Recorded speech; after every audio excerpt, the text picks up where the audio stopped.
CointelPro stands for Counterintelligence Program, and it's basically an infiltration method used against radical groups and, civil rights groups of the 60s and whatever. Many of us know about their manipulation, the federal manipulation of groups like the Ku Klux Klan, but many of us are unaware of CointelPro in regards to the internet. Well, here's just a few articles. Exhibit A is Hal Turner.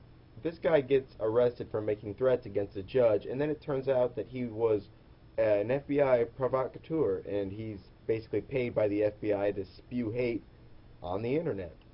Here's an article from Wired magazine regarding a 2006 report for the Joint Special Operations University. Blogs and Military Information Strategy. And then you see where it says right there, hiring a block of bloggers to verbally attack a specific person or promote a specific message may be worth considering. Well, they're already doing it. Blogs are CENTCOM's new target, and here's one from the Department of Defense's own website. CENTCOM team engages bloggers. And here's the Israeli government admitting to doing the same. That commentator on your blog may actually be working for the Israeli government. And if you look, it says, Israeli students and demobilized soldiers get paid to pretend that they are just regular folks and leave pro-Israel comments on Twitter, Facebook, YouTube, and other sites. And, when asked about how these people are going to act on the internet, here's what was said. Will the responders who are hired for this also present themselves as ordinary net surfers? Of course. Our people will not say, hello, I am from the Policy Explanation Department of the Israeli Foreign Ministry, and I want to tell you the following, and their mission, monitoring, and fostering discussions. But this article on Infowars.com pretty much sums it up best.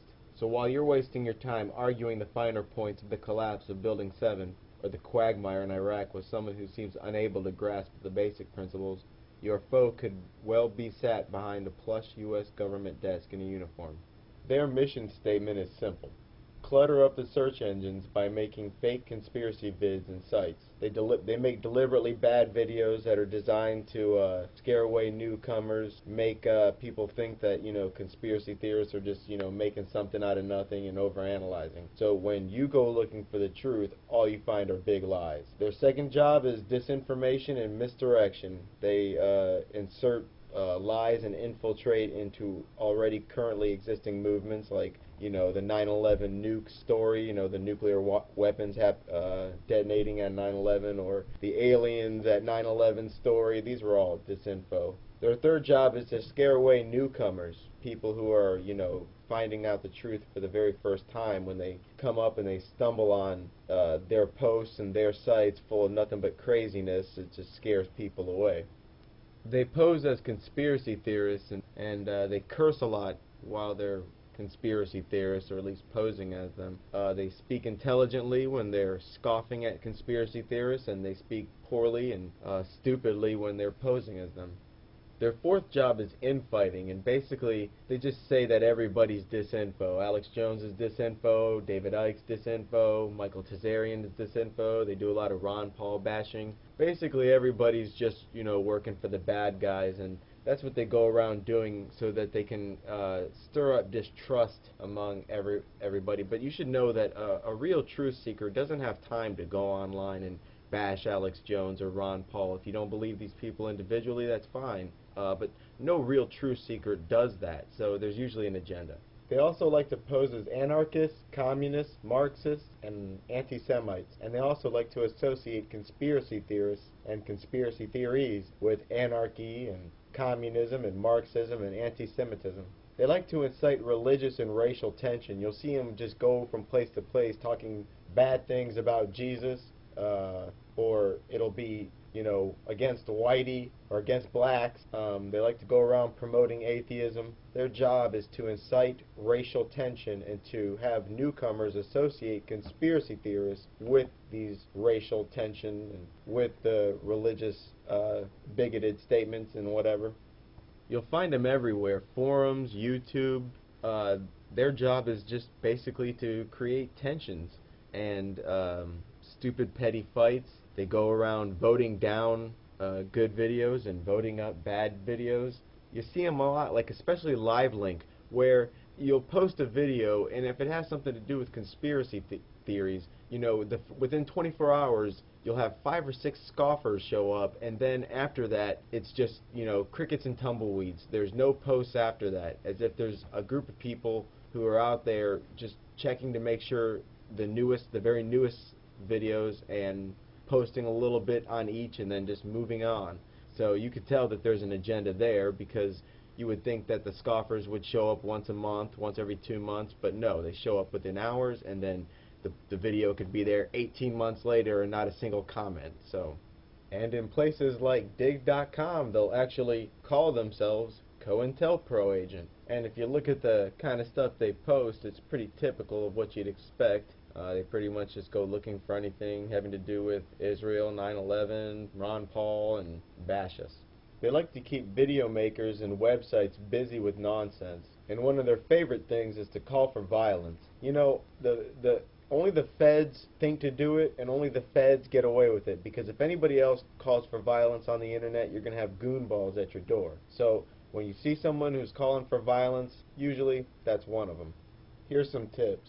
If somebody's making comments that are a little too ignorant, don't respond. Don't indulge these guys. These guys' job is to waste your time and to keep you misled, misdirected, and busy. Don't let it work. Don't make a threat on the internet. Do not make threats. And do not make contact with people who do.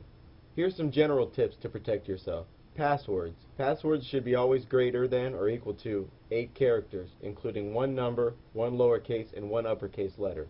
The numbers should not be associated with your age or date of birth. The words should not be a word at all, or a name. Instead, use sentences. Like, for example, the first letter of a sentence, maybe from your favorite movie, your favorite song.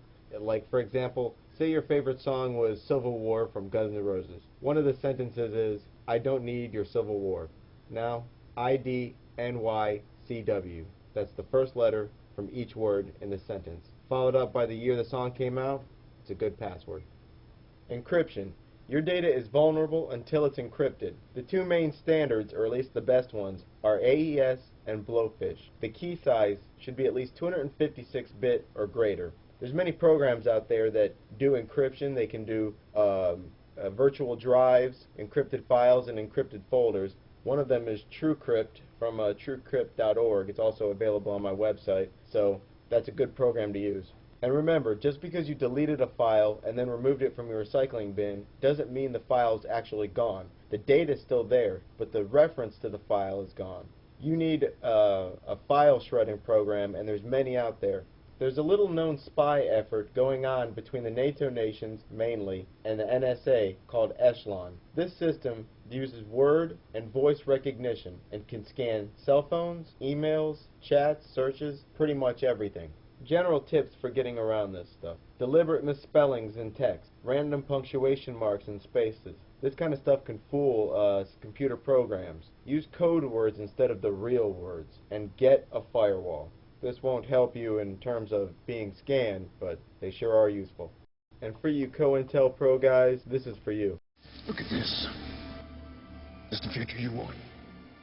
What do you think? Will they have a place for you in their future? We don't have a choice. They're going to win. Can't you see that? There's nothing stopping them now. There's me.